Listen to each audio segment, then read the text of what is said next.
Good afternoon student, zoom classes के online platform पे आपका स्वागत है। और जो आज का हमारा टॉपिक होगा इकोनॉमिक्स के अंदर मौद्रिक नीति, इसको इंग्लिश में बोलेंगे मॉनेटरी पॉलिसी। पहले हम जानेंगे कि मौद्रिक नीति होती क्या है।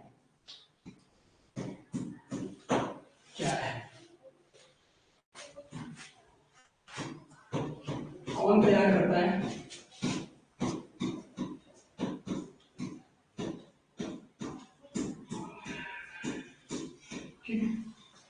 तो सबसे पहले जानेंगे कि मौद्रिक नीति क्या है।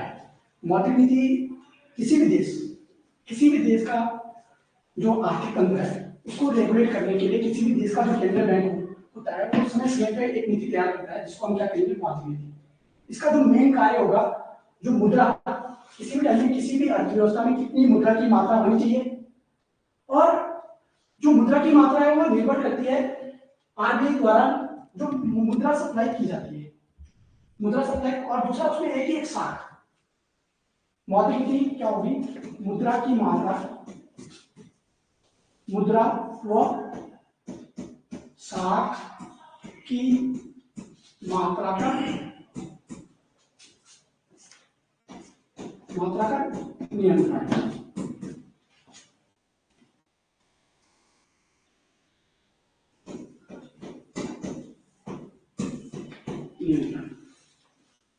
मुद्रा और साख की मात्रा का नियंत्रण।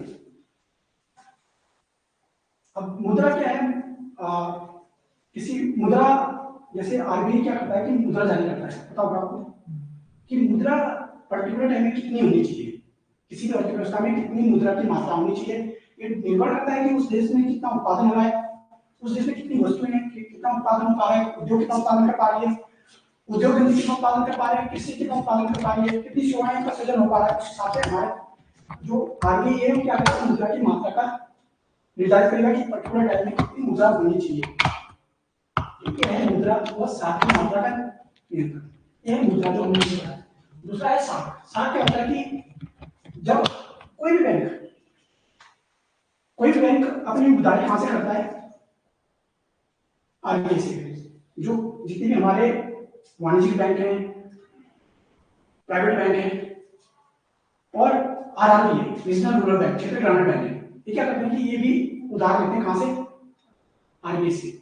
तो आरबीआई से जब ये उधार लेते हैं तो उस उधारी के दौरान क्या होता है कि साख का सृजन होता है। साख का सृजन का मतलब क्या है कि अगर आरबीआई ने 100 रुपए उधार दिया है, मतलब 100 रुपए उधार दिया है किसी ने आरबीआई से, सपोज ये आरबीआई से एसबीआई ने 100 रुपए लिया, ठीक है। अब ये 100 रुपए किसके पास आ गए, किसके पास आ गए, एसबीआई के पास। अब एसबीआई ने 100 रुपए किसको दे दिए, किसी उद्योगपति को, मान लो इसको टाटा को दे दिया, टाटा को उधार दे दिए 100 रुपए, ठीक। 100 रुपए सृजन कहां से होते हैं, आरबीआई से एसबीआई के पास आए, एसबीआई ने उधार दिया किसको, टाटा को। अब यहां से भी 100 रुपए कहां से लेंगे, टाटा का कोई एम्प्लॉय होगा, मतलब उसकी दिहाड़ी दी होगी, मजदूरी जिसको बोलते हैं, टाटा के एम्प्लॉय। अब मान लो केवल 100 रुपए हैं, पर कितने लोगों के पास आ सकते हैं, और वही 100 रुपए घूम रहा है और सबको फील हो रहा है कि हमारे पास 100 रुपए। तो इसको क्या बोलेंगे, क्रेडिट क्रिएशन, साख का सृजन। केवल एक 100 रुपए है और वो कितना बन चुका है, 100। तो ये कब तक चलेगा, इसी को क्या बोलते हैं, साख का सृजन। एक्चुअल में आरबीआई ने तो 100 रुपए प्रिंट किया था, आरबीआई ने क्यों 100 रुपए प्रिंट किया था, पर वो क्या है कि आरबीआई से उधार लिया इसने किसी तीसरे को दिया, इसने किसी और तीसरे को दिया, और सबको अपने पास लग रहा है कि मेरे पास होता है, तो वो इसको क्या कहेंगे, साख सृजन। मुद्रा, ये तो मुद्रा की मात्रा जो एक्चुअल में जितना प्रिंट हो चुका है, जितनी करेंसी प्रिंट हो चुकी है, ठीक है। और दूसरा है साख, क्रेडिट क्रिएशन। क्रेडिट मतलब पता लगा वही 100 रुपए कितना बन चुका है। ये डिपेंड करता है बहुत सारे वेरिएबल, तो हम आगे जानेंगे कि किन वेरिएबल पे डिपेंड करता है कि जो साख होगी वो निर्भर करती है, बहुत सारे कुछ टूल्स हैं मॉनेटरी पॉलिसी के, उस पर निर्भर करता है कि अगर हम 100 रुपए प्रिंट की है तो वो एक्चुअल में कितने रुपए बन सकता है, कितने रुपए का साख सजन कर सकता है, ये निर्भर करता है। कुछ टूल्स हैं मॉनिटरी पॉलिसी को, उसको हम जानेंगे आगे, ठीक है। तो अगर आप देखो कि जो मुद्रा की मात्रा है ये आगे जितने नोट प्रिंट करेगा ये उस पर निर्भर करता है कि पर्टिकुलर टाइम में कितने रुपये होना चाहिए। आगे को पता रहता है कि पर्टिकुलर टाइम में हमारी इकोनॉमी में कितनी वस्तुएं हैं, कितनी वस्तुओं का सजन हो रहा है, उस हिसाब से क्या रहेगा मुद्रा की मात्रा। अगर मुद्रा की मात्रा वस्तुओं के हिसाब से नहीं होगी तो क्या होगा, अगर मुद्रा की मात्रा ज्यादा होगी महंगाई हो जाएगी। तो इस चीज को नियंत्रण करने के लिए मुद्रा और साख की मात्रा का नियंत्रण किया जाता है, ठीक समझ आया। ये है मुद्रा की मात्रा और साख, मुद्रा और साख की मात्रा का नियंत्रण और नियमन बोल सकते हैं, मतलब रेगुलेशन, कानून होता है इसके के लिए। नियंत्रण मतलब क्वांटिटी, इसकी क्वांटिटी को रेगुलेट करेगा और कंट्रोल करेगा। कौन करेगा? अब देखो दूसरा टॉपिक क्या है इसमें,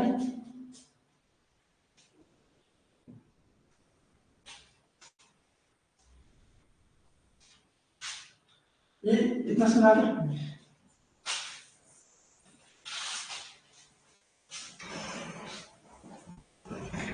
दूसरा है कि कौन तैयार करता है। जो मौद्रिक नीति है वो किसी भी देश का जो केंद्रीय बैंक होगा, किसी भी देश का केंद्रीय बैंक, उसका काम क्या है, मौद्रिक नीति तैयार करना। जैसे भारत में कौन है केंद्रीय bank? RBI. Central bank of India कौन है? आरबीआई। और अमेरिका में कौन है केंद्रीय बैंक? Federal reserve.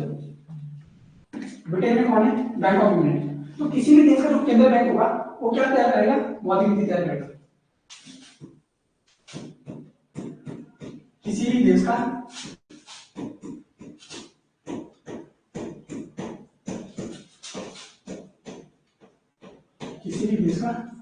केंद्रीय बैंक, किसी देश का केंद्रीय बैंक तैयार करेगा, ठीक है। और इसमें क्या है कि जैसे जैसे जैसे भारत में reserve bank of India, reserve bank of India, और यूएसए में, अमेरिका में फेडरल रिजर्व,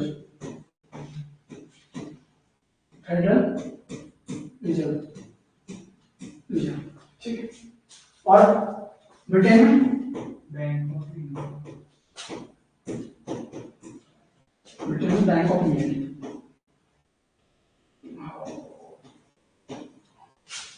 बैंक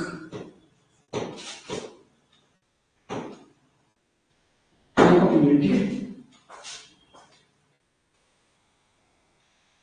आपको समझ आ गया कि कौन तैयार करता है? किसी भी देश का केंद्रीय बैंक, ठीक है।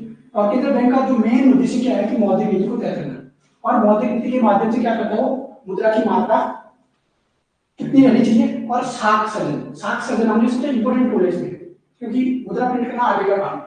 और साख जो सजन होता है वो डिपेंड करता है किस पे, जो आरबीआई और जो बैंक है वहां, किसी भी देश के बैंक है, अन्य bank, schedule commercial bank, private bank और आरआरबी, जो क्रेडिट रेशन निर्भर करता है बैंक, सेंट्रल बैंक और अदर बैंक का जो रिलेशन है, किस बैंक पे वो ऋण दिया जा रहा है, bank rate, repo rate, reverse repo rate, इनको निर्भर करेगा, ठीक है। क्रेडिट रेशन एक्चुअली क्या है कि प्रिंट तो 100 रुपए हुआ है, पर वो एक्चुअली 5 गुना, 10 गुना, 15 गुना तक भी क्या कर सकता है, क्रेडिट क्रिएशन कर सकता है।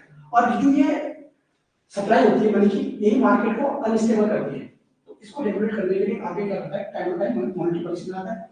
और जैसे भारत में आरबीआई क्या बनाता है कि हर 2 महीने में मॉनेटरी पॉलिसी बनाई जाता है, बाई मंथली मॉनेटरी पॉलिसी, ठीक, बाई मंथली मॉनेटरी पॉलिसी, हर 2 महीने में मॉनेटरी पॉलिसी जारी की जाती है आरबीआई के द्वारा।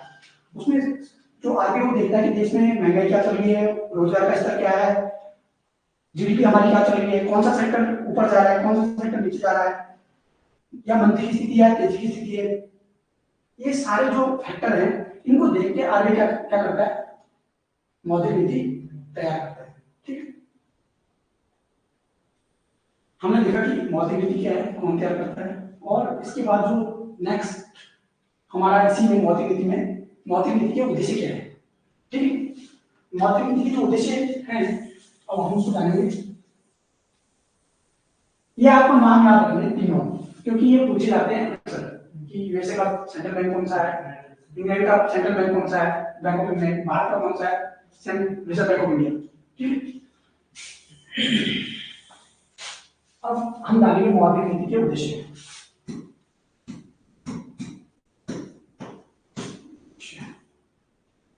उद्देश्य, टारगेट, लक्ष्य क्या क्या है। ठीक है, अब इसमें क्या होगा कि हम जानेंगे दो टाइप के उद्देश्य मान लो, एक होंगे वांछित, वांछित प्रभाव बनाए जो हमें प्राप्त करने हैं। ऐसे कुछ लक्ष्य होंगे जो जिनको आगे प्राप्त करना चाहता है, किसके माध्यम से, मॉनेटरी पॉलिसी, पॉलिसी है ना, पॉलिसी को देख के इसमें लक्ष्य निर्धारित किया जाता है कि हमें ये चीजें प्राप्त करनी है। तो कुछ वांछित प्रभाव, इसको बोलेंगे डिजायरेबल चेंज। ठीक है, और कुछ प्रभाव को दूर करना है, वांछित प्रभाव लाना है।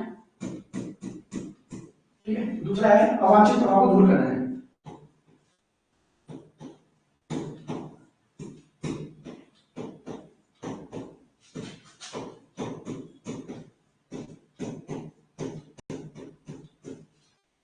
ठीक है, अब देखो वांछित प्रभाव मेन क्या है कि मौद्रिक नीति बनाने का जो उद्देश्य है मुद्रा की मात्रा का नियमन और नियंत्रण करना है। ठीक है, और उससे क्या होता है कि साख सृजन होती है, साख सृजन से मार्केट में कितनी मनी सप्लाई है वो चीजें दिख रही है, पर उससे उससे होता क्या है, बाजार में महंगाई बढ़ जाती है अगर मुद्रा की सप्लाई ज्यादा होगी, और कालाबाजारी बढ़ सकती है। अगर चीजों के दाम दिन रात बढ़ने लग जाएंगे तो लोग क्या कर देंगे, होर्डिंग शुरू कर देंगे, और देश की अर्थव्यवस्था को नुकसान हो सकता है अगर अस्थिरता बनी। तो जो हमने वांछित प्रभाव लाने हैं, एक तो क्या करना है, महंगाई को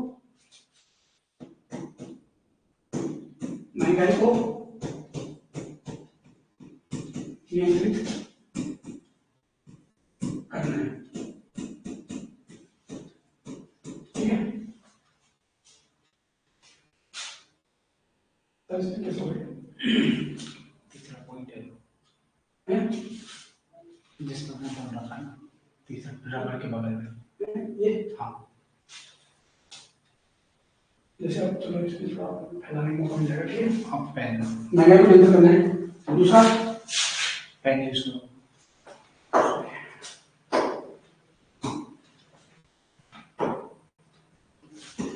पूर्ण रोजगार का स्तर प्राप्त करना है, रोजगार का स्तर प्राप्त करना है।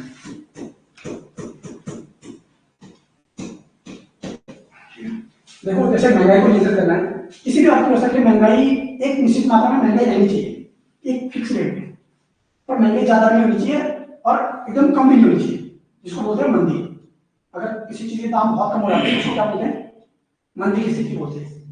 और अगर किसी चीज के दाम बहुत तेजी से बढ़ रहे हैं तो उसको क्या कहेंगे, महंगाई। तो किसी भी अर्थव्यवस्था के लिए एक लिमिट में जो महंगाई रहेगी वो अनुकूल रहती है, अर्थव्यवस्था को क्या देती है, गति देती है। और जैसे भारत में माना जाता है कि जो ये रेट है ये 2 से 6 के बीच होना चाहिए। प्रेजेंट टाइम में 4% आइडियल इन्फ्लेशन माना गया है भारत में। अगर ये रहती है तो स्थिति क्या है, कंट्रोल में है। अगर हमारी जो इन्फ्लेशन रेट है 6% से ऊपर चली जाएगी तो क्या है, ये आरबीआई के लिए एक समस्या बन सकती है, आरबीआई के लिए पूरे देश के लिए समस्या बन सकती है। ठीक है, तो महंगाई क्या है, महंगाई केवल ऐसा नहीं कि आलू के दाम बढ़ गए तो महंगाई है, ऐसा नहीं। जब सभी कमोडिटी, जो सभी वस्तुएं होंगी बाजार में जो बिक रही है, अगर उनमें सबके दाम में क्या हो रही है, बढ़ोतरी हो रही है, तेजी से बढ़ोतरी हो रही है, इसको क्या कहेंगे, महंगाई। अगर किसी पर्टिकुलर कमोडिटी में दाम बढ़ रहे हैं तो उसको हम महंगाई कहते हैं। ठीक है, महंगाई तभी बोलेंगे अगर वो लगभग सभी वस्तुओं के दाम बढ़ रहे हैं तो उसी को हम क्या कहेंगे, महंगाई कहेंगे। ठीक है, और दूसरा है पूर्ण रोजगार का स्तर। पूर्ण रोजगार का स्तर मतलब ये नहीं कि केवल आदमी काम करे। इकोनॉमी में क्या होते हैं कि फैक्टर ऑफ प्रोडक्शन होते हैं। फैक्टर ऑफ प्रोडक्शन 4 होते हैं, लैंड, लेबर, कैपिटल और एंटरप्रेन्योरशिप। लैंड मतलब भूमि, लेबर मतलब श्रम, एंटरप्रेन्योरशिप उद्यमी, और कैपिटल मतलब पूंजी। तो ये चारों का रोजगार में होना जरूरी है। अगर ये चारों चीजें रोजगार में लगी है, मतलब कैपिटल आपके पास, वो आइडियल नहीं होनी चाहिए, कहीं पड़ी होनी चाहिए, वो कहीं ना कहीं लगी होनी चाहिए। एंटरप्रेन्योरशिप को कहीं खाली बैठा नहीं होना चाहिए, उसको कुछ सोचते रहना चाहिए कि यहाँ प्रॉफिट हो सकता है। ठीक है, और लेबर लेबर भी, अगर लेबर अनएम्प्लॉयड रहेगा तो क्या है कि एक बहुत बड़े रिसोर्स की बर्बादी है। और बोला जाता है कि अगर कोई आदमी बेरोजगार है और खाली बैठा है, खाली दिमाग शैतान का घर, तो हमेशा अर्थव्यवस्था में अनिश्चितता पैदा करता है, राजनीतिक अस्थिरता पैदा हो जाती है देश में अगर बेरोजगारी बढ़ती है। ठीक है, तो पूर्ण रोजगार कैसे प्राप्त करने का मतलब है कि जितने हमारे फैक्टर ऑफ प्रोडक्शन है इनका ऑप्टिमम यूज करना है, ऑप्टिमम बेस्ट यूज करना है, इनको हम कहाँ नियोजित कर सकते हैं। ये सारी चीजें इसके माध्यम से देखी जा सकती है। मौद्रिक नीति इनको देखती है कि इनको कैसे नियोजन किया जाएगा, रिसोर्स का कैसे बेस्ट यूटिलाइज किया जाए। ठीक है, दूसरा है इसमें आर्थिक समृद्धि। आर्थिक समृद्धि, आर्थिक समृद्धि, आर्थिक समृद्धि का मतलब क्या होता है कि जितना भी उत्पादन हो रहा है ना देश में, चाहे एग्रीकल्चर में, इंडस्ट्री में या सर्विस सेक्टर में, अगर उसमें वृद्धि हो रही है, हाँ उत्पादन बढ़ रहा है, जैसे सपोज दैट पिछले साल हमारे जो जीडीपी का साइज 100 रुपए था और इस बार बढ़कर हमारा जीडीपी का साइज कितना हो गया 105 रुपए हो गया। तो इसका मतलब क्या है कि हमारी जीडीपी 5% बढ़ी है, 5% की रेट से हमारी जीडीपी क्या करिए ग्रो करिए। तो ये ग्रो करना बहुत जरूरी है। तो इसको क्या कहेंगे आर्थिक समृद्धि। जब उत्पादन की जो मात्रा बढ़ती है, उत्पादन की मात्रा चाहे वो वस्तुएं हो सेवाएं हो, तो उसको क्या कहेंगे आर्थिक समृद्धि। और जब उत्पादन बढ़ता है तो लोगों का कल्याण होता है, वेलफेयर, क्योंकि जब वस्तुएं ज्यादा होंगी तो लोग ज्यादा भोग करेंगे और ज्यादा भोग करेंगे तो लोगों की ज्यादा संतुष्टि मिलेगी और जब लोगों को ज्यादा संतुष्टि होगी तो लोगों का क्या होगा कल्याण, अधिकतम कल्याण होगा। इसको क्या करेंगे मैक्सिमम वेलफेयर होगा, किसका लोगों का। अब ये तभी होगा जब हमारा उत्पादन बढ़ेगा। अगर उत्पादन नहीं बढ़ेगा तो केवल क्या बढ़ेंगे दाम बढ़ेंगे और दाम बढ़ेंगे तो क्या होगा महंगाई बढ़ेगी, तो गरीब आदमी की पहुंच से चीजें क्या हो जाएगी दूर हो जाएंगी। ठीक है, आर्थिक समृद्धि ये क्या है, ये लक्ष्य हैं जिनको प्राप्त करना है, वांछित डिजायरेबल चेंज जो लाने हैं इसमें मौद्रिक नीति है। महंगाई को नियंत्रित करना है, रोजगार का स्तर प्राप्त करना है, आर्थिक समृद्धि लानी है। और एक टर्म इससे रिलेटेड और है आर्थिक विकास। आर्थिक विकास, ये दोनों टर्म अलग अलग है, समृद्धि इकोनॉमिक ग्रोथ और इकोनॉमिक डेवलपमेंट, डिफरेंस इनमें। ठीक है, यहाँ तो हम क्या बात करेंगे आउटपुट की, उत्पादन की मात्रा की बात करेंगे, क्वांटिटी की बात करेंगे किसमें आर्थिक समृद्धि में, और यहाँ बात करेंगे क्वालिटी की। वाकई में लोगों का जीवन स्तर सुधर रहा है उसकी बात करनी है आपको। यहाँ पे उत्पादन की बात करेंगे, यहाँ health education skill human development की बात करेंगे। जब लोगों का ये विकास होगा तो इसी को क्या कहेंगे आर्थिक विकास कहेंगे। आर्थिक विकास आर्थिक समृद्धि से एक बड़ी अवधारणा है। ठीक, ये छोटी अवधारणा है और आर्थिक विकास एक बड़ी अवधारणा है। आर्थिक समृद्धि में केवल ये देखा जाता है कि आपकी पर कैपिटा इनकम बढ़ रही है या देश की जो जीडीपी का साइज बढ़ रहा है, तो इन चीजों को देखेंगे। ठीक है, पर जब आर्थिक विकास की बात आई तो वहां आपकी पर कैपिटा इनकम के साथ आपका हेल्थ स्टेटस बढ़ रहा है या आपकी एजुकेशन लेवल बढ़ रहा है देश का। आपका जैसे लिटरेसी रेट है भारत में कितना हो चुका है 74.4 हो चुका है अभी, तो ये बढ़ रहा है। दूसरा ये देखेंगे कि हेल्थ जो हमारे इंडिकेटर है, स्वास्थ्य के जो संसूचक है, ये क्या हमारे बेहतर हो रहे हैं। हमारे यहाँ इन्फेंट मोर्टेलिटी रेट अच्छी हो रही है, मतलब पहले बहुत ज्यादा बच्चे मरते थे पैदा होने पे, क्या वो सुधर रहा है या मैटरनल मोर्टेलिटी रेट कम हो रहा है। तो ये है ये सारे आर्थिक विकास में, या लोगों का रोजगार का स्तर बढ़ रहा है, लोगों का स्किल बढ़ रहा है, तो इसमें आर्थिक विकास है। आर्थिक विकास एक बड़ी अवधारणा है। समझ आया आपको?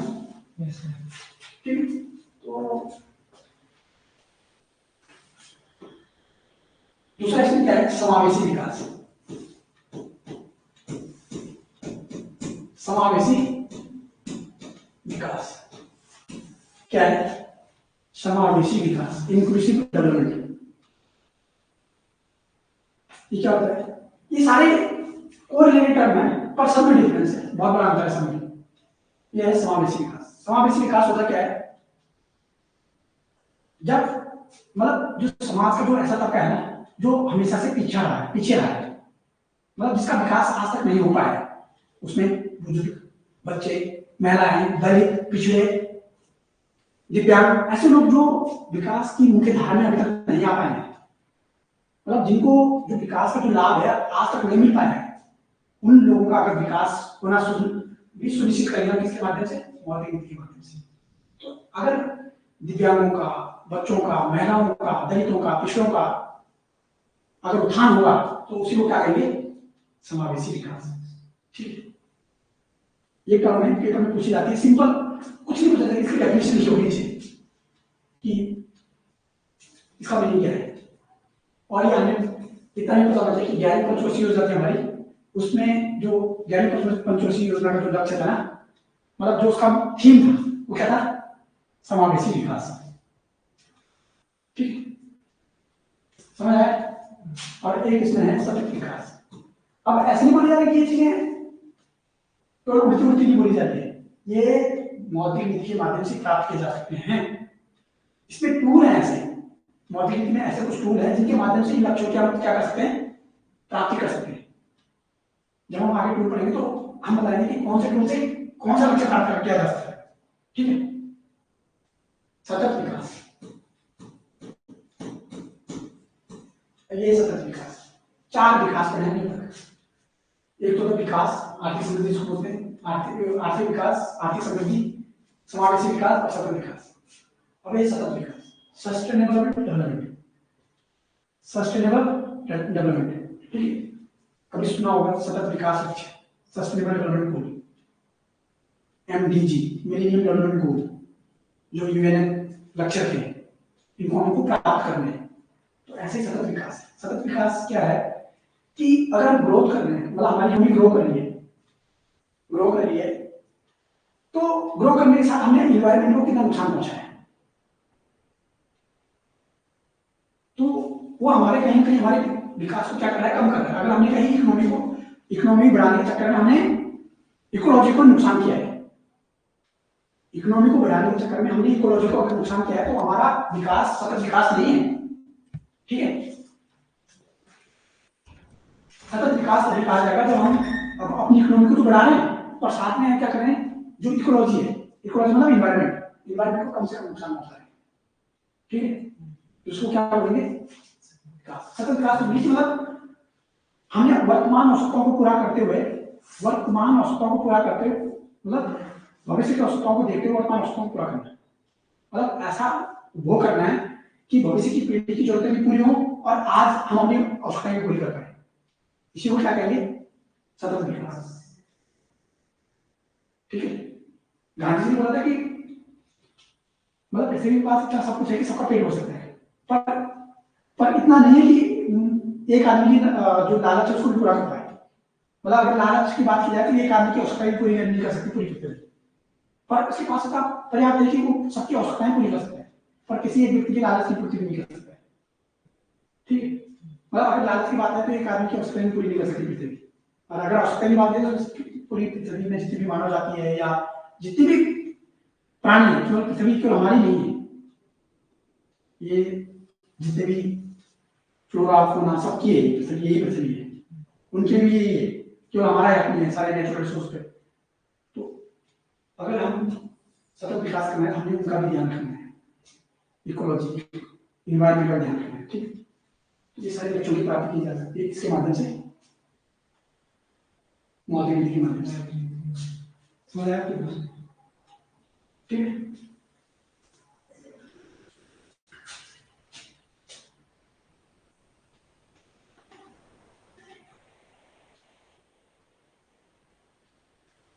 ठीक है, दिख रहा है ऊपर मौद्रिक नीति पहली लाइब्रेरी में।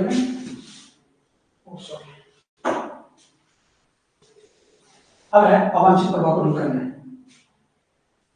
करना है, अवांछित प्रभाव, अनडिजायरेबल चेंज को खत्म करना है। जो अनडिजायरेबल चेंज जो ऑटोमेटिकली आ रही है उनको क्या करना है, कम करना है, हटाना है। जैसे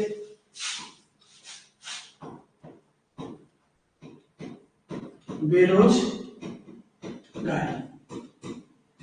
बेरोजगारी क्या करना है, दूर करना है, बेरोजगारी को दूर करना है। ठीक, बेरोजगारी बुरी चीज है ना, मतलब वो वैसे उसी का उल्टा है, जो आपको रोजगार है तो उसका यहाँ। ठीक है, दूसरा मंदी, ना तो महंगाई अच्छी है ना मंदी अच्छी है, इसलिए संतुलन होना बहुत जरूरी है। कोई भी चीज अति होना किसी चीज का क्या है, बुरा है। अगर महंगाई तेजी से दाम बढ़ रहे हैं तो भी बहुत बुरा है, अगर तेजी से दाम गिर रहे हैं, बहुत तेजी से दाम गिर रहे हैं तो भी बुरा है। ठीक है, मंदी की दशा को दूर करना।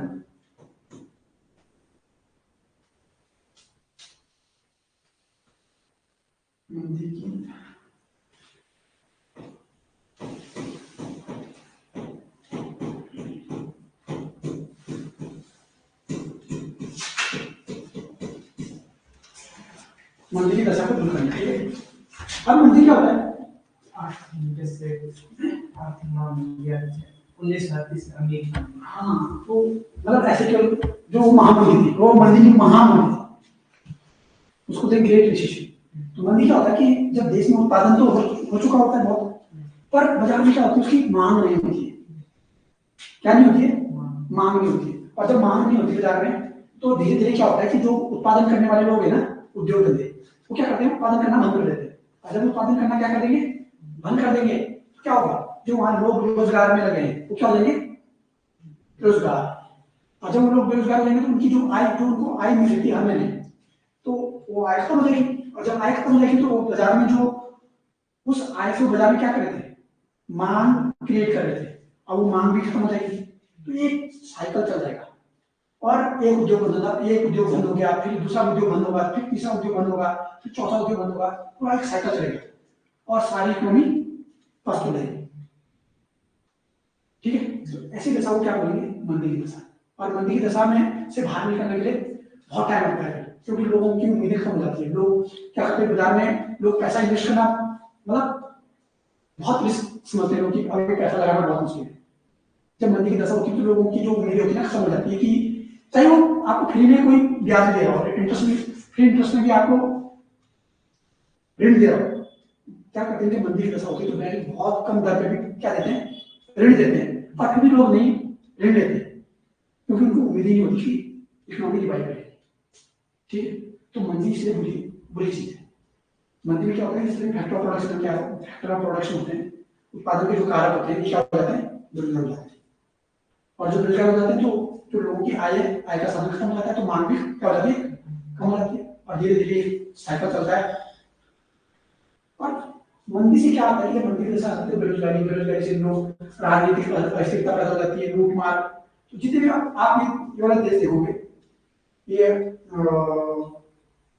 सीरिया, इराक, यहाँ पे क्या है, तो मतलब फिर नेक्स्ट स्टेज उसकी यही है कि ऐसी स्थिति कहीं जा सकती है। ठीक है, इकोनॉमिक अनस्टेबिलिटी। ठीक है, बेरोजगारी को दूर करना है, मंदी की दशा को दूर करना है। ठीक है, तीसरा क्या है, असमानता। असमानता, असमानता दूर करनी है। ठीक है, असमानता बहुत बुरी चीज है। क्यों है, तो हम जानेंगे क्यों बुरी है। असमानता दो टाइप की होगी, लोगों के बीच, गरीब और अमीर, और क्षेत्रों के बीच। अब क्षेत्र एक देश और दूसरा देश में हो सकता है, एक राज्य दूसरे राज्य में हो सकता है, एक क्षेत्र दूसरा क्षेत्र में हो सकता है। असमानता, हर टाइप की असमानता को दूर करने का प्रयास करना चाहिए हमेशा, चाहे वो लोगों के बीच हो या क्षेत्रों के बीच। असमानता से अन्याय पैदा होता है और अन्याय से क्या पैदा होता है, संघर्ष, और संघर्ष से फिर क्रांति। ठीक है, असमानता को दूर करना है। अब ये जो हमें बोला ना असमानता को दूर करना, ये सब मॉडर्निटी से प्राप्त किए जा सकते हैं संरक्षण। मतलब उसके जो टूल्स हैं जो हम पढ़ेंगे, वो टूल्स हैं, उनके माध्यम से हम इन लक्ष्यों की आसानी से प्राप्ति कर सकते हैं। अगर आपकी मॉनेटरी पॉलिसी बहुत इफेक्टिवली क्या करिए, काम कर रही है, अच्छे से काम कर पाई है। ठीक, असमानता को दूर करना है। ठीक, मंदी की दशा को दूर करना है, बेरोजगारी को दूर करना है, और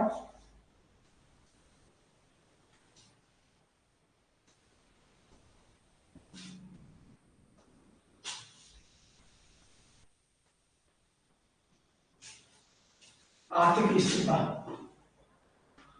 आर्थिक स्थिरता तो नाम लिख सकते हैं। ठीक है, आर्थिक स्थिरता, स्थिरता निश्चित करना है।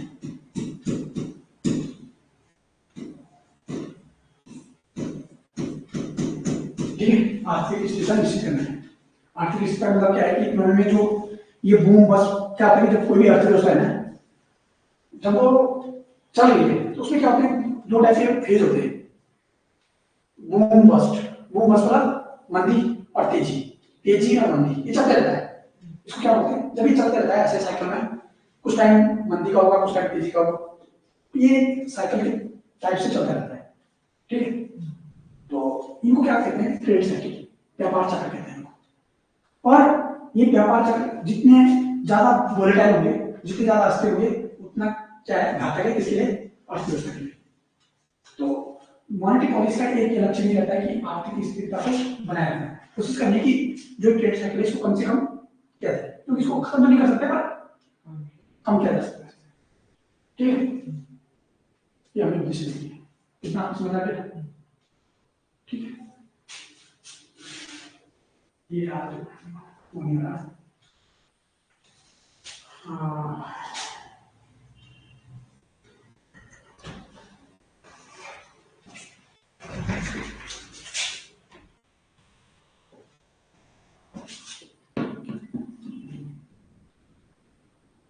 ये थे उद्देश्य। दो टाइप के उद्देश्य को पढ़ा हमने, मानसिक प्रभाव, डिजायरेबल चेंज और अनडिजायरेबल चेंज को दूर करना है, ठीक है। अब मौद्रिक नीति हमने पढ़ी थी, मौद्रिक नीति क्या है, कौन तैयार करता है और इसके उद्देश्य क्या है, ठीक है। अब इन उद्देश्यों की प्राप्ति के लिए हमारे पास क्या है, कुछ हथियार है, टूल है, कुछ इंस्ट्रूमेंट है, ठीक है। दो टाइप के टूल्स यूज होते हैं मॉनेटरी पॉलिसी को रेगुलेट करने के लिए।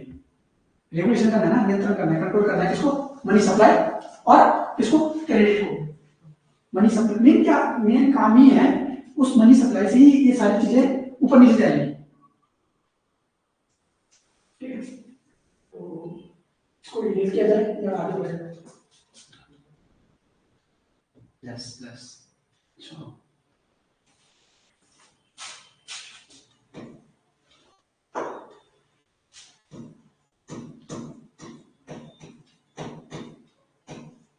मौद्रिक नीति के उपकरण है, ठीक है, टूल्स,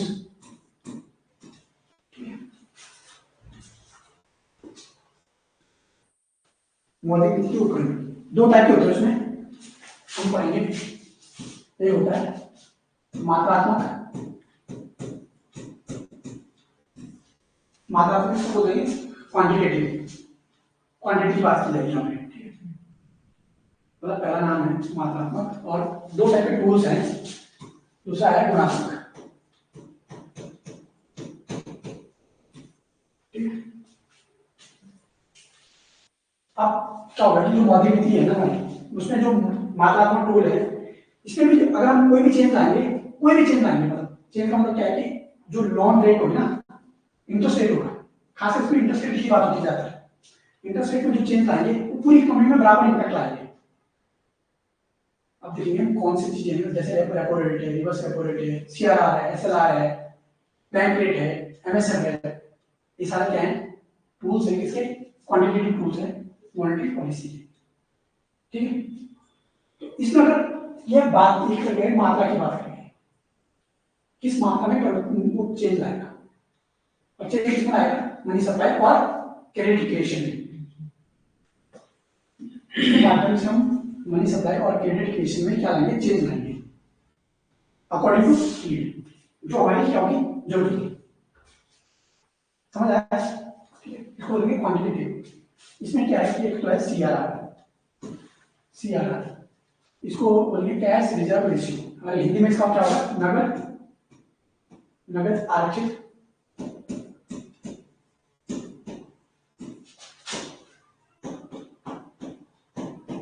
नगद आरक्षित अनुपात,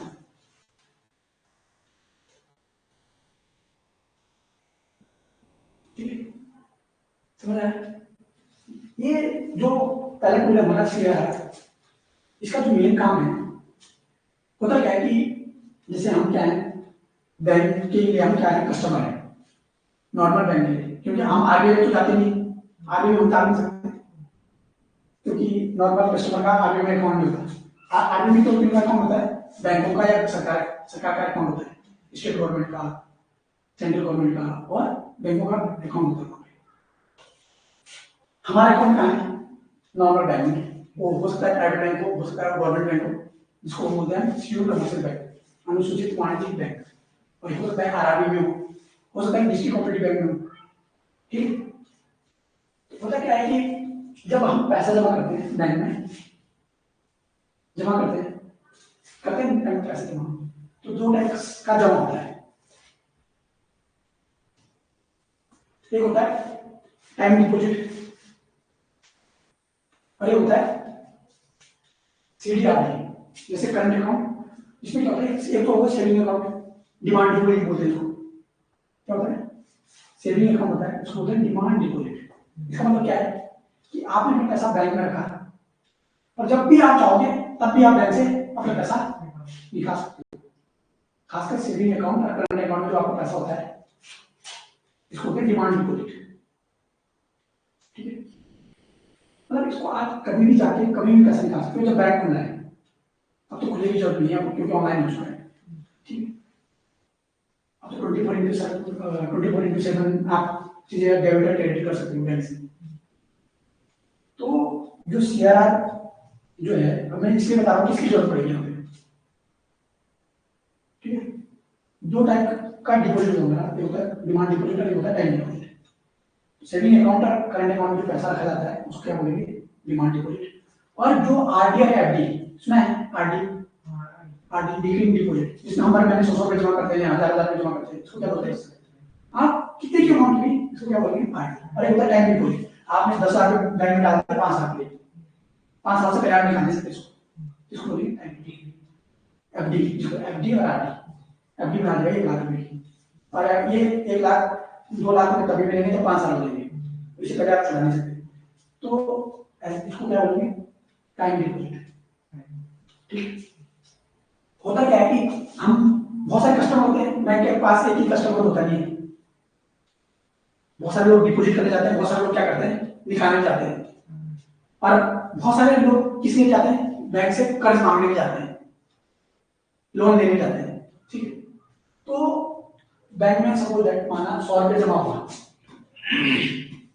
100 रुपए जमा हुआ हाइपोथेटिकली, इस चीज को आप दिमाग में रखो कि बैंक में टोटल कितना जमा हुआ? 100 रुपए हुआ। ठीक है, अब होता क्या है कि बैंक का एक ही मोटिव रहता है, जितने भी कमर्शियल बैंक हैं उनका एक ही मोटिव होता है कि उनके पास अगर कहीं से भी पैसा है ना, उसको अपने पास नहीं रखना चाहते। वो चाहते हैं कि इसको कहीं ना कहीं क्या दिया जाए? ब्याज नहीं दिया जाए, क्योंकि हमसे तो 4%, हमें तो कितना दे रहा है? 4% दे रहा है, पर जिसको 100 रुपए दे रहा है उससे कितना दे रहा है? 8% दे रहा है, 9% दे रहा है। पर फायदा इससे भी नहीं है बैंक का, वो हमसे 4 ले रहा है, उससे 8 ले रहा है, ये तो छोटा फायदा है, उसका फायदा किसी और चीज से, और हम जानेंगे वो चीज क्या है। ये 100 रुपए सपोज टोटल पूरे बैंक में एसबीआई में 100 रुपए जमा हुआ, इसको कैलकुलेट करते हैं फोर्टनाइट बेसिस पे, 14 दिन में, फोर्टनाइट बेसिस में कैलकुलेट करते हैं 14 दिन में आपका कितना एनडीटीएल है, NDTL, NDTL net demand and time liability. आपका 14 दिन में कितना नेट डिमांड है, कितनी लायबिलिटी आपके पास, कितनी आपकी डिमांड है, कितनी आपकी लायबिलिटी। लायबिलिटी मतलब बैंक के पास, बैंक की जो बैलेंस शीट होती है उसमें दो चीजें होती है। क्या होता है? दो चीजें होती है, एक होती है लायबिलिटी और एक होती है उसकी एसेट। बैंक के लिए लायबिलिटी क्या है और एसेट क्या है? एसेट बैंक के लिए क्या है? जो किसी जिसने अगर उसने किसी को ऋण दे रखा है, लोन दे रखा है, वो उसके लिए क्या है? एसेट है, क्योंकि उसको कमा के दे रहा है। एसेट ही हमेशा कमा के दे सकती है, और लायबिलिटी क्या है बैंक की? जो हमने पैसा बैंक में जमा रखा है उसने वापस चुकाना है, किसको? कस्टमर को। तो उसकी क्या है? उसकी लायबिलिटी है। और एसेट क्या है? जो उसने ऋण दे रखा है किसी को। ठीक है, तो ये एनडीटीएल जमा किया कहाँ? ये टोटल एनडीटीएल, इसको उसका जो डिपॉजिट हुआ 14 दिन का, मानो 100 रुपए। अब ये 100 रुपए को बैंक का तो लक्ष्य ये रहता है कि 100 रुपए में क्या कर दूं? उधारी दे दूं। पर आरबीआई ने क्या कर रखा है? इस पे लिमिट लगा रखी है। आरबीआई ने बोला भाई अगर तेरे पास 100 रुपए आ रहे हैं तो इसका 4 रुपए तो मेरे पास रखना है। किसने रखना है?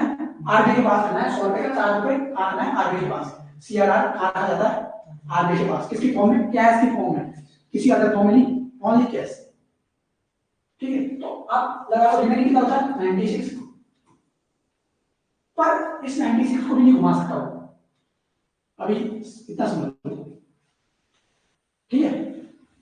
अब इतना समझ आ गया। तो ये जो CRR कारखाना है आरबी के पास, और इस आरबी को कहीं भी किसी को भी नहीं दे सकता, ठीक है। अब ये CRR के पीछे रीजन क्या है कि हम बताएंगे कि कारण क्या है क्यों CRR को रखा जाता है, ठीक है। ये बाध्यता है, कंपल्सरी है। अगर आप इसका फॉलो नहीं करते तो आरबी आप पे क्या करेगा, कार्रवाई कर सकता है। आरबी के पास बहुत सारी पावर है। आरबीआई के पास पावर आती है बैंकिंग रेगुलेशन एक्ट से, बैंकिंग एक्ट से 1934 से 1949 से, बैंकिंग रेगुलेशन एक्ट से। तो उसके बाद बैंकों के पास पावर है कि किसी की ब्रांच को उसके कर सकता है, सीज कर सकता है, ब्रांच को बंद कर सकता है, किसी बैंक पे पेनल्टी लगा सकता है, ठीक है। तो ये आ गया CRR कहाँ है, कैसे फॉर्म करना है, कहाँ है, आरबीआई के पास आ गया, ठीक है। तो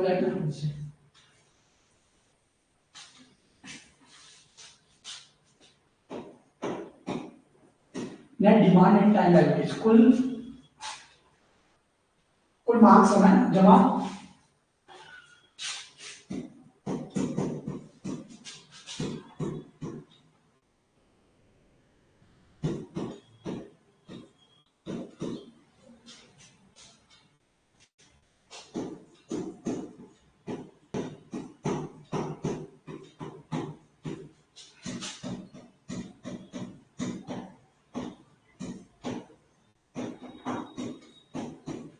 एक निश्चित अनुपात,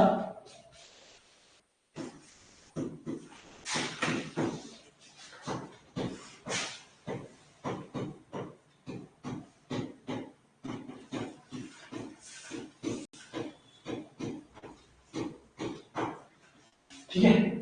कुल मांग समय जमा देयता, देयता मतलब लायबिलिटी, ठीक है, का एक निश्चित अनुपात आरबीआई के पास रखना होता है, ठीक है। प्रेजेंट टाइम में कितना चल रहा है, 4%। अभी ये चल रहा है, पीछे नहीं होता है, 4 से 15 के बीच चलता रहता है, 3 से 15 ऐसा है लिमिट इसकी, ठीक है।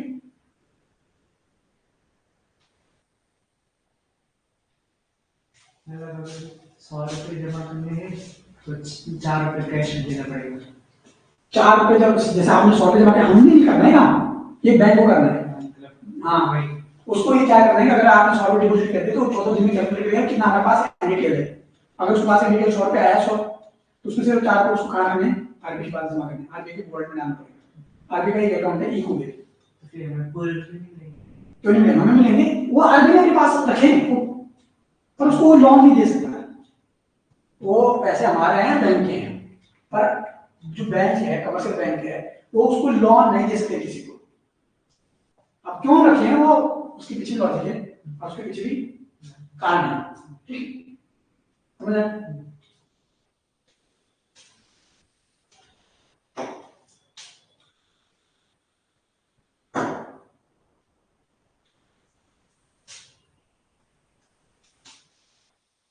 मात्रात्मक हमारा दूसरा टूल है,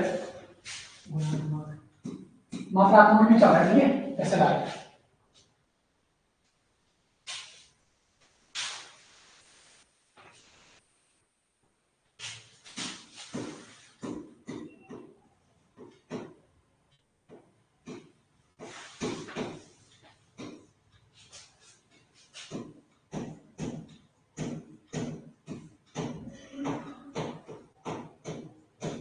माध्यम आपका हिंदी है, ऐसे ला स्टैट्यूटरी लिक्विडिटी रेशियो, वैधानिक तरलता अनुपात या सांविधिक तरलता अनुपात भी बोलते हैं इसको, ठीक है। ये भी क्या होता है,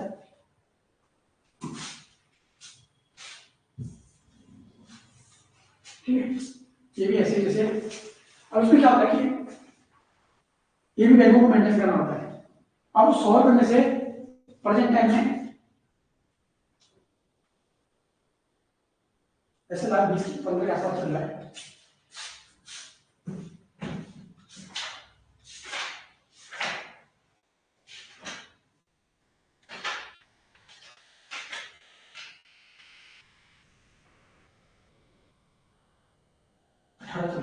ठीक है, और इसी तरह 4% चल रहा है, समझ रहे? ये जो 100 रुपए में से 4 रुपए तो कहाँ चले गए सीआरआर में, और 18 रुपए कहाँ हैं 18%, मतलब 18 रुपए मान लो ये कहाँ हैं पता चलना, इसलिए नहीं करता है, ऐसा नहीं कि हमेशा स्थिर रहता है, पर अप्रोक्स यही चलता है 15 16 17 ठीक है। मेरा भी करता है इसमें क्या करता है कि जो आरबी के पास जो पैसा है ना उसमें से 18% उसको किसकी फॉर्म में रखना होता है, अपने पास होता है, मतलब उधार नहीं दे सकते इसको भी, पर रखना कहाँ है बैंक को अपने पास।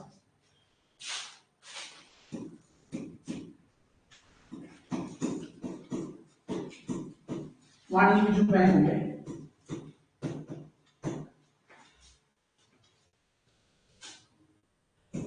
वाणिज्य जो नगद सोना सोना और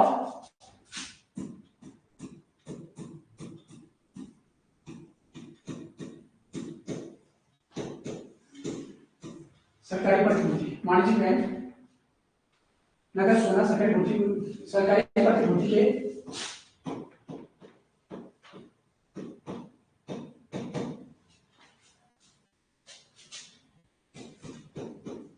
एनडीटीएल को हमें देख लेना है, ठीक है। एनडीटीएल का मतलब क्या है कि कुल मांग समान जमा देता है, ठीक है। एनडीटीएल का एक भाग वाणिज्य बैंक नगद सोना सरकारी प्रतिभूति के रूप में एनडीटीएल का एक भाग रखना अनिवार्य है,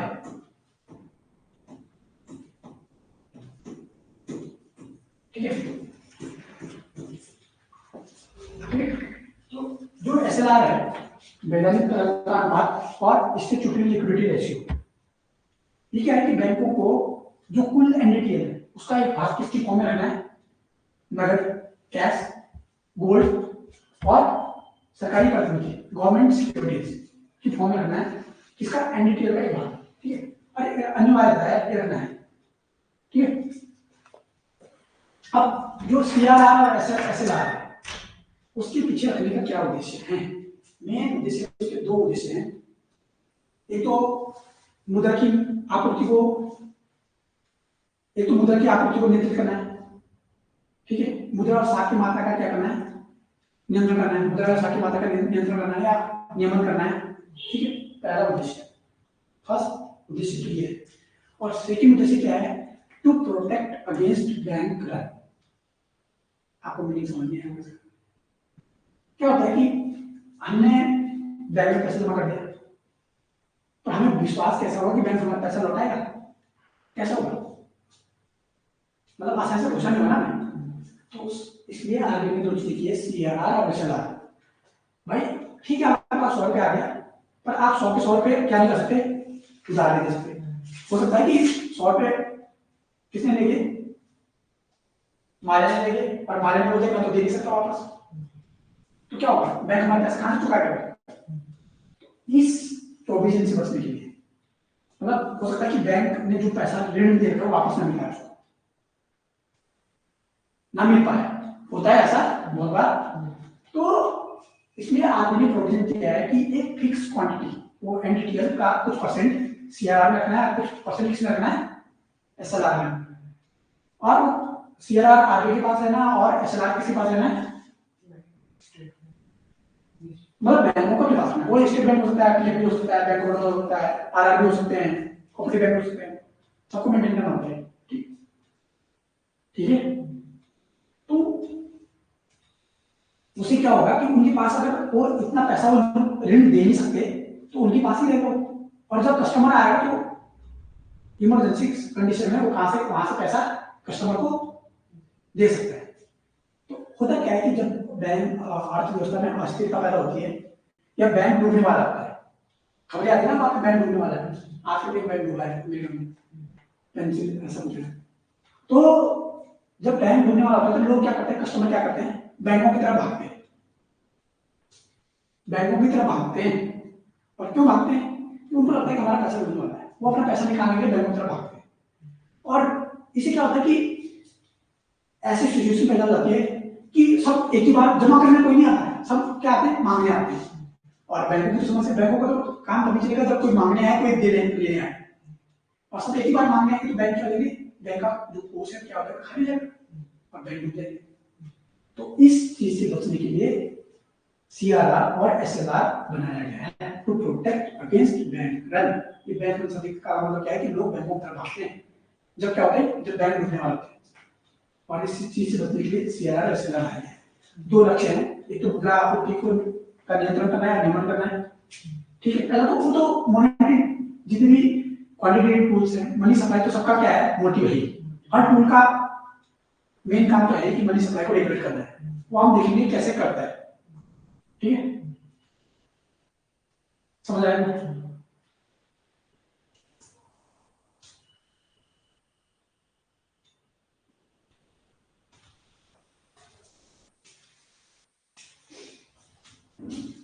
सीआरआर एसएलआर लिखा है और ये खाना है एक मात्रा एनटीएल का एक भाग रखना आने वाला है, एक भाग रखना। अब इसको इरेज कर सकते एनटीएल का एक भाग अपने पास मतलब बैंक को अपने पास रखना आने वाला है, ठीक है। ऊपर वाला सीआरआर आगे के पास और ये अपने पास, और किसके फॉर्म में पेपर में आता है, किसके फॉर्म में रखना है, गोल्ड, गवर्नमेंट सिक्योरिटीज और कैश जो रोकड़ा जिसको बोलते हैं, ठीक है।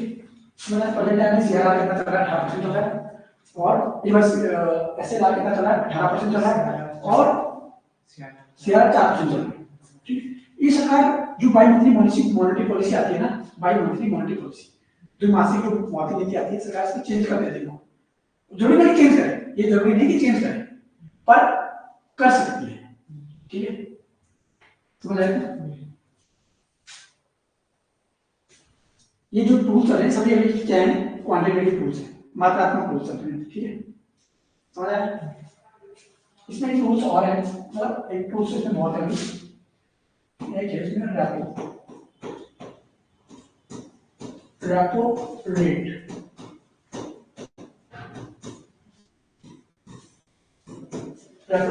ठीक है। रेपो रेट इसको क्या बोलते हैं, पॉलिसी रेट भी बोलते हैं इसको, ठीक है।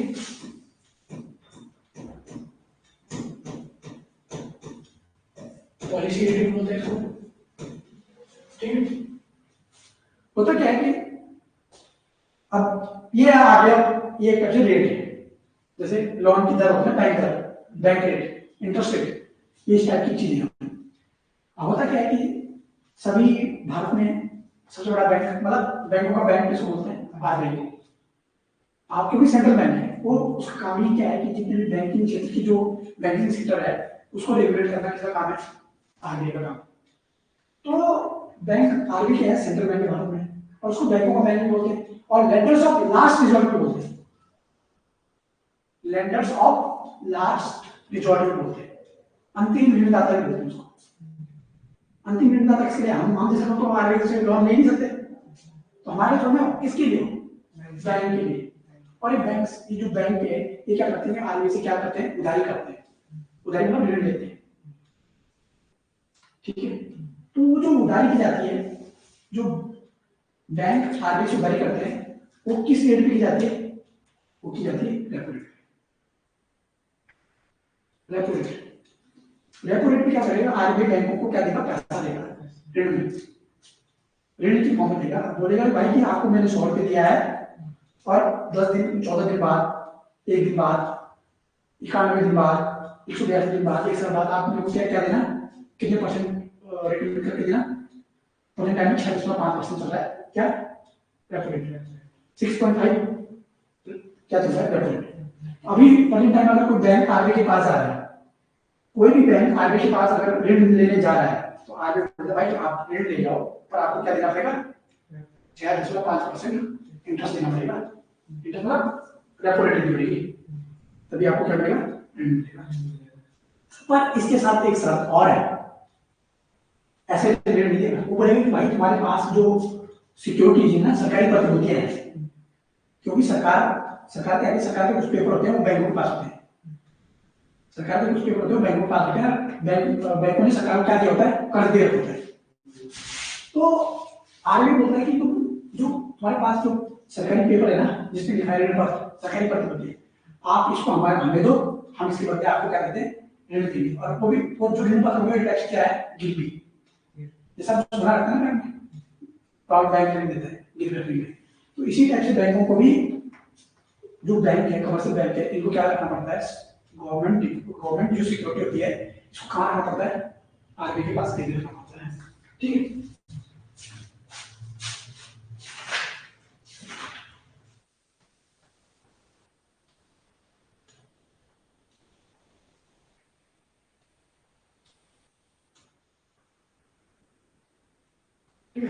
होता क्या है कि रेपो रेट में क्या होता है कि जो उन्होंने गिरवी रखा है, मतलब रिपर्चेज एग्रीमेंट है, रेपो का मतलब ये होता है कि परचेज एग्रीमेंट है, मतलब दूसरा वादा भी करना पड़ता है कि भाई मैंने आपसे ऋण तो ले लिया है और आपने मुझसे क्या ले लिया, सिक्योरिटीज ले लिया, पर मैं इतने दिन बाद आपको आपका पैसा वापस दूंगा और आप मेरे को मेरी क्या देना, सिक्योरिटी वापस देना, रिपर्चेज एग्रीमेंट है। ठीक है, अब होता क्या है कि इतना तो ले लिया हमने, मतलब इसका मेन काम क्या है कि केंद्रीय बैंक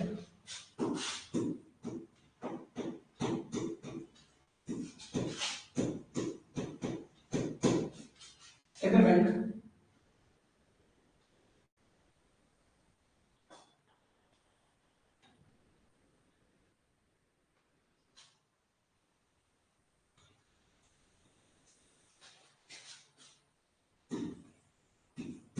जो ये रेपो रेट होती है, रेपो रेट मतलब दर, इस दर पर केंद्रीय बैंक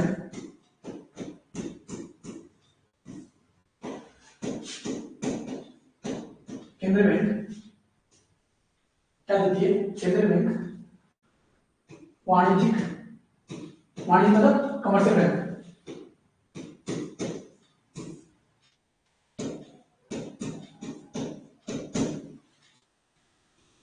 वाणिज्यिक बैंकों, ठीक है, केंद्रीय बैंक एक है, वाणिज्यिक बैंक बहुत सारे हैं, इस दर पर केंद्रीय बैंक वाणिज्यिक बैंकों को ऋण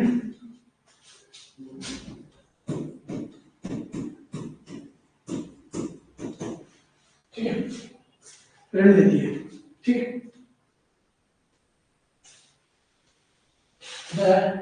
इस रेट पे जो सेंट्रल बैंक होगा आरबीआई, वो कमर्शियल बैंक को क्या देगा, ऋण देती है। दूसरा इसमें जो मेन पॉइंट है कि इसमें क्या है कि जो बैंक होंगे, वाणिज्यिक बैंक कमर्शियल बैंक, सीबीडी होगा, समझ लेना, सीबीडी मतलब कमर्शियल बैंक, जो कमर्शियल बैंक होंगे वो क्या करेंगे, अपनी सरकारी प्रतिभूतियां, सरकारी प्रतिभूतियां गवर्नमेंट सिक्योरिटीज, ये कुछ नहीं होता, ये पेपर होता है, बॉन्ड पेपर, जैसे आपने मैंने लिख के दे दिया कि आपने मुझसे कर्ज ले रखा है, ऐसे ही सरकार ने बैंकों से कर्ज लेकर सरकार ने लिख के दे रखा है कि भाई जब हमने आपका कर्ज वापस करूंगा तो आपका पैसा प्लस इंटरेस्ट, ठीक है, तो वापस मतलब बैंक, सरकार भी बैंकों से क्या लेती है, ऋण लेती है। तो कमर्शियल बैंक अपनी सरकारी प्रतिभूतियों को आरबीआई के पास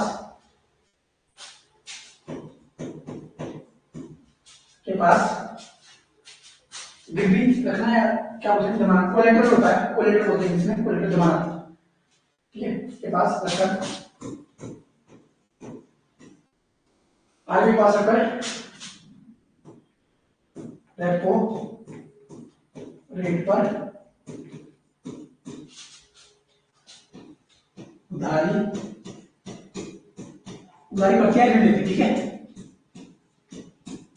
ठीक है, कमर्शियल बैंक, कोई भी कमर्शियल बैंक अपनी सरकारी प्रतिभूतियों को आरबीआई के पास रखकर रेपो रेट पर उधारी करती है या ऋण लेती है, उधारी का ऋण की बात है। ठीक है, इतना समझ आया। अब हम देखेंगे कि दोनों को कैसे यूज करना है इन्फ्लेशन कंट्रोल करने के लिए। समझिए, पर अभी इतना समझो, क्योंकि पिक्चर बननी चाहिए दिमाग में क्या आ सकता है। ठीक है, इतना ओके।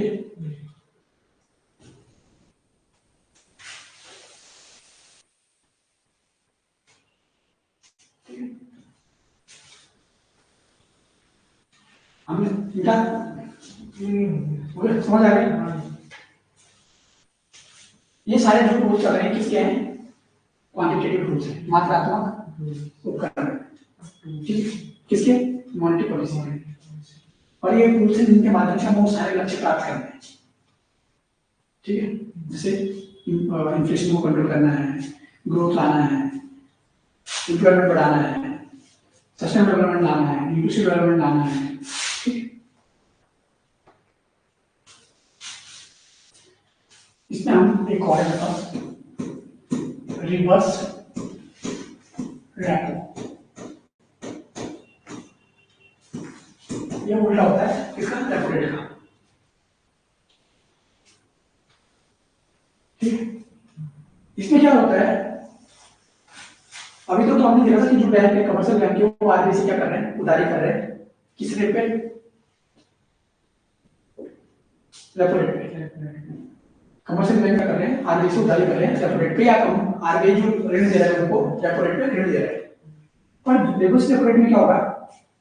पता क्या है कि अर्थव्यवस्था में बहुत सारी ऐसी सिचुएशन आ जाती है, बहुत टाइम ऐसा आता है, जैसे मंदी की सिचुएशन में होता क्या है कि बैंक रेट बहुत कम होते हैं, मतलब बैंक रेट अलग चीज है। ठीक है, ब्याज दर कम होती है, इंटरेस्ट रेट बहुत कम होती है बाजार में, पर फिर भी लोग ऋण लेने नहीं आते बैंक में, बैंक के पास लोग नहीं मंगाते, ऋण नहीं लेते। तो होता क्या है कि बैंकों के पास जो डिपॉजिट में पैसा जमा हो जाता है बहुत ज्यादा, और उस पैसे को लेने वाला कोई आता नहीं, तो बैंक क्या करते हैं, उनका फायदा नहीं उसमें, उस पैसे को आइडिया लेना बहुत बैंक के लिए लाभदायक नहीं है, क्योंकि उसमें अपने पास में इंटरेस्ट मिलेगा नहीं कि या कमा सकते नहीं। वो चाहते हैं कि या तो कोई दूसरा उनसे क्या करे, उधारी करे। और अगर ऐसा नहीं कर रहा है कोई, तो जो बैंक है, कमर्शियल बैंक, वो इस पैसे को कहाँ रखते हैं? जैसे हम अपना पैसा कहाँ रखते हैं? बैंकों के पास। तो ये कमर्शियल बैंक क्या करते हैं कि अपना जो पैसा है ना, ये कहाँ रखते हैं? आरबीआई के पास रखा जाता है, और आरबीआई इसमें क्या देता है? इंटरेस्ट देता है। अब 100 रुपए अगर आपको अपने पास रखा तो 100 रुपए रहना बढ़ना नहीं है, आरबीआई पास रहेंगे तो 4% इंटरेस्ट मिलेगा, मान लो। तो अगले साल वो कमा के 4 रुपए और एक्स्ट्रा लेगा। तो उनके फायदे का सौदा ये है कि वो पैसा अपने पास पड़े रहने से बेहतर क्या है, आरबीआई के पास जमा करके रखो, जब जरूरत होगी तब लेके आएंगे अपना पैसा हो, तो कभी भी निकाल सकते। ठीक है, तो इसमें क्या है कि जो वाणिज्यिक बैंक होंगे,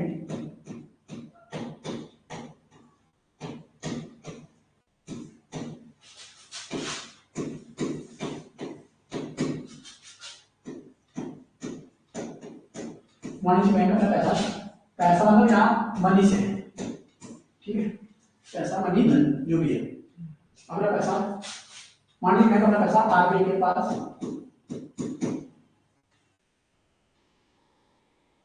आरबीआई में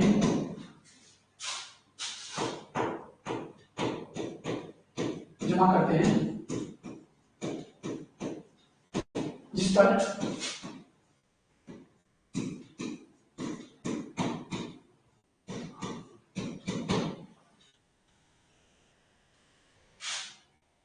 पर आरबीआई क्या देता है? ब्याज देता है। ब्याज, ब्याज देता है, मतलब अपने पास आने का ब्याज देता है। यही क्या है? ऊपर से बढ़, मतलब जो उनके पास खाली पैसा पड़ा है वो कहाँ जमा कर देंगे? आरबीआई के पास दे देंगे, और आरबीआई उस पर क्या देगा? इंटरेस्ट देगा, और उससे क्या होगी? बैंकों की कमाई बढ़ेगी। तो इसको बोलते हैं रिवर्स रेपो रेट। अब इनके हम जब हम आगे पढ़ेंगे महंगाई को देखने के लिए इनको क्या करते हैं सब जानेंगे। ठीक है, फिलहाल आप एक समझ लो। ठीक है,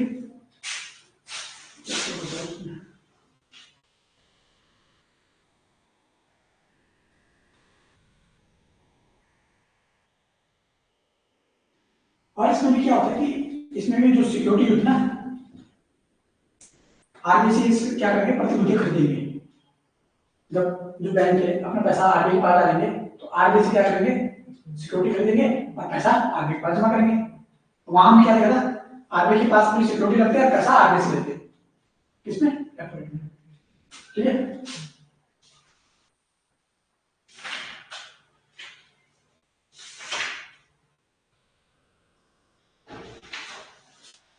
समझ आया आपको?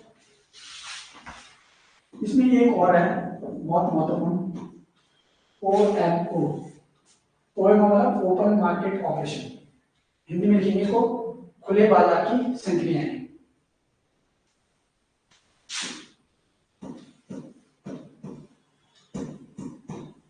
ज्यादा तो नहीं होना, ज्यादा तो नहीं होना है कि हो गया बात। ऑनलाइन क्लास कब तक रहती है? ये ऑनलाइन कब तक रहती है लाइव? क्यों ये बोल रहा है लाइव। अभी तो यहाँ पर हम कुछ नहीं, अभी सब ऐसे चल रहा है, लाइव बैच बनेगा तो प्रॉपरली अच्छा भी रिकॉर्ड होगी, रिकॉर्डिंग नहीं। खुले बाजार की संक्रियाएं, ओपन मार्केट ऑपरेशन, ठीक है। जो काम होता है ये होता है मुद्रा बाजार के माध्यम से होता है। अभी इतना समझ लो आपकी मुद्रा बाजार क्या है। मुद्रा बाजार के माध्यम से होता है। मुद्रा बाजार में होता क्या है, ये एक ऐसा बाजार है जहां सरकारी प्रतिभूतियों की खरीद और बिक्री की जा सकती है। क्या होती है?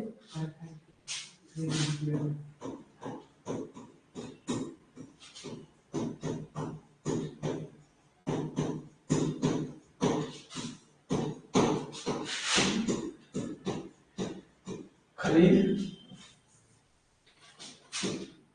क्रय विक्रय किया जाता है। सरकारी प्रतिभूतियों का क्रय विक्रय किया जाता है, ठीक है।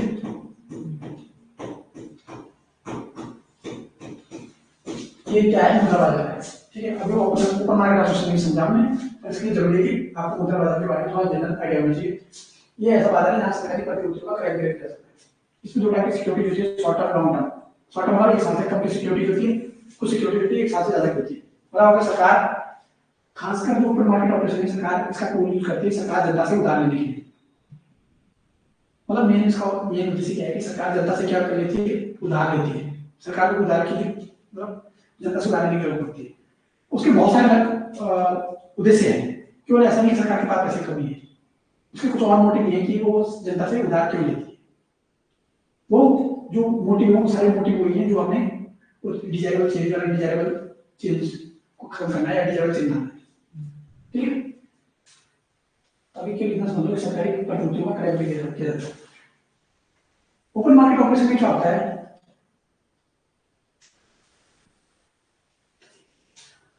ओपन मार्केट ऑपरेशन में होता है क्या है कि जब सरकार, ये आरबीआई माध्यम से है, तो जब जो सरकारी प्रतिभूतियां बेचेगा, सेल करेगा, कागज का टुकड़ा है उसको बेचेगा, तो बेचेगा तो उसमें कुछ इंटरेस्ट देना पड़ेगा, तभी लोग खरीदेंगे। नहीं तो 100 रुपए का मैं बोलूंगा कि ये 100 रुपए का खरीदो, मेरे को एक महीने बाद ऑफर देना 100 रुपए, आप खरीदोगे नहीं खरीदोगे? जब मैं आपको बोलूंगा कि 100 रुपए के साथ मैं आपको 5 रुपए और एक्स्ट्रा दूंगा, तो आप बोलोगे एक महीने में 5 रुपए एक्स्ट्रा मिल रहा है, अभी आप क्या खरीदोगे? उस कागज के टुकड़े को खरीदोगे। तो ऐसा क्या करते हैं आदमी की, बाजार में अगर मुद्रा की मात्रा बहुत ज्यादा है और महंगाई, उससे क्या हो रहा है, महंगाई बढ़ रही है, तो वो क्या करेगा कि बोलेगा कि एक पेपर आप खरीद लो, सिक्योरिटी पेपर जिसको बोलते हैं सरकारी प्रतिभूति, इसको आप खरीद लो और आप मुझे क्या दे दो? पैसे दे दो, और एक महीने बाद वहां वापस आना और इस पेपर को ले जाना। इस अब वही आप मेरे को पेपर वापस देना, तो मैं आपको आपके पैसे दे दूंगा, प्लस क्या देगा? इंटरेस्ट भी देगा, ठीक है। मतलब क्या जो बॉन्ड है कि भाई आपने लिखा कि मैंने आपको कर्ज दे रखा है, मैंने आपको कर्ज दे रखा है और आपको हर साल इंटरेस्ट देना है 5%, और जब जिस दिन आपको इंटरेस्ट नहीं दे पाओगे तो आप पूरा पैसा चुका देना उस दिन, जब आपको इंटरेस्ट नहीं देना है, और जब तक आपको चाहो तो आपको इंटरेस्ट देते रहना। ऐसा ही आरबीआई करता है कि जनता से वो सिक्योरिटी बेची, क्या क्या सरकारी प्रतिभूति का विक्रय किया, तो विक्रय करने से क्या हुआ कि जनता ने उसको खरीदा, तो जनता ने आरबीआई को क्या दे दिया? पैसा दे दिया। तो पैसा जनता से कहां चलेगा? आरबीआई के पास। तो जनता जो बाजार है, बाजार में क्या होगा? पैसे की कमी हुई, ठीक है। पहला काम आरबीआई क्या करेगा? सरकारी प्रतिभूतियां बेचेगा, तो पैसा कहां चलेगा? आरबीआई के पास। दूसरा काम क्या है? अब लग रहा है उसको कि भाई बाजार में पैसे की कमी है, कमी है पैसे की, वो पैसे की सप्लाई बढ़ाना चाहेगा। अब क्या करेगा कि भाई ऐसा है, आरबीआई क्या करेगा कि आरबीआई अपना पैसा जनता से क्या खरीदेगा, जो जनता को उसने सिक्योरिटी दी थी ना, जनता से सिक्योरिटी बोलेगा मेरा पेपर वापस दो मुझे, अब मैं आपको क्या दे रहा हूँ, पैसा दे रहा हूँ। समझ आ रहा है? बड़ा कॉम्प्लेक्स है पर फर्स्ट स्टैंडर्ड में लगेगा। तो जनता, आरबीआई बोली जनता को भाई ऐसा है कि मतलब आरबीआई को लगेगा कि बाजार में पैसे की क्या है, तंगी है, कम है पैसा, तो वो क्या करेगा कि जनता से अब जो कागज दे रखा उसने किसको, जनता को, कुछ टाइम पहले उसने जनता को कागज दे रखे और उस कागज के बदले जनता ने क्या दिया था, पैसे किसको दिए थे, आरबीआई को। अब आरबीआई बोलेगी भाई ऐसा है कि जो मैंने आपको पेपर दिया था आप मेरे को उसको वापस दो और मैं आपको आपके पैसे लौटा दूं। तो बाजार में क्या लगेगी, पैसे की आवक बढ़ जाएगी, मात्रा बढ़ जाएगी। ये सारे जो काम किए जाते हैं किसे, ओपन मार्केट ऑपरेशन के माध्यम से बाय एंड सेल, ठीक है। गवर्नमेंट सिक्योरिटीज का क्रेडिट किया जा सकता है, ठीक है। अब जब क्रय होगा, सिक्योरिटीज का क्रय मतलब जब क्रय करेंगे, प्रतिभूति का क्रय करेंगे तो क्या होगा, प्रतिभूति का क्रय करेंगे तो बाजार में मुद्रा बढ़ेगी। अब क्रय करेंगे तो पैसा किसको देना पड़ेगा, जनता को, और बिक्री करेंगे तो क्या होगा, मुद्रा की मात्रा कम हो जाएगी। बस ये इतना काफी है इसके लिए, आगे कर लेंगे, अभी पूरा नहीं बढ़े बहुत बोलिए से।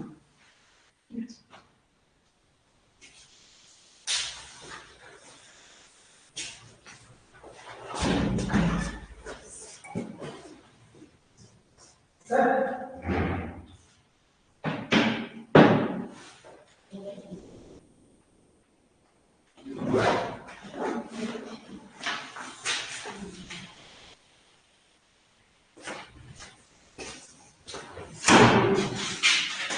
हाँ जी हाँ ठीक।